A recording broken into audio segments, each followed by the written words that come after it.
second question you had was about whether you can make political jokes in China, or how I do political jokes specifically, which is another step aside that. So baseline, so we can get to how I do it. You can make political jokes in China. It's a thing. Just like anywhere else in China, the comedians are always looking to push the envelope. The thing is that where the limit is different in China versus here. So the same sort of routine that would be pushing the limits here is going to look way overboard in China. Similarly, something that's really pushing the limits is going to really hit the audience exactly the way the comedian wanted to, might seem tame by American standards. One way that people choose to do this is when you approach political topics is you kind of skirt around the topic. So like, you know, the whole the sort of thing. The idea is like there's this big phrase, that you understand, which can be blanketly applied to any sort of situation where there's a lot of subtext going on. So if a politician comes on and says something about their policy and says the policy is like, you know, or you're talking with your friends and you say the newspaper's just reported that the policy is going ahead perfectly. Something like that. You can add in that subtext and kind of get around. Nobody ever said anything. Nobody ever heard anything. It's perfect. It's not on the script. So that sort of thing you can do. Bring that over to me. I'm kind of an interesting scenario because when a foreigner says something, it's a completely different context. Every joke I do is read through the context of a foreigner performing, and so that sometimes makes things easier for me, sometimes makes things harder.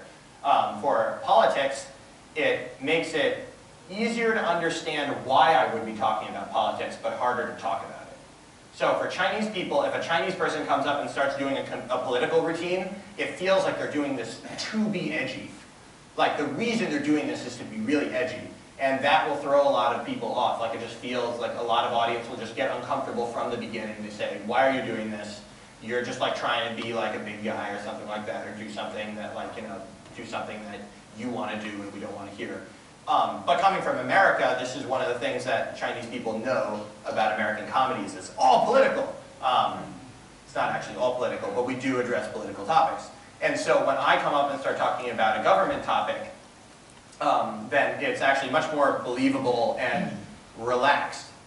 But as a foreigner, I don't have like like I don't have the right to talk about the Chinese government. It's just not something I have the right to talk about, even as it relates to my life, because it's just not my place.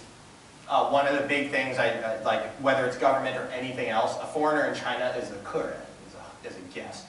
So basically anything you wouldn't say in your friend's living room when they invite you over as a guest, that's kind of how it works broadly culturally as well.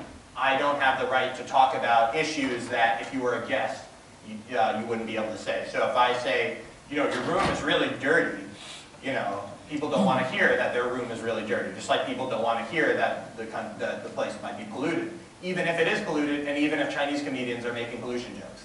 It's just like not my place. Of course, though, I can make any joke I want about the American government or any other government. I could make jokes about France, and everybody would be like, oh, that's great. Like, I've never been to France, and you never know, but like that feels more natural.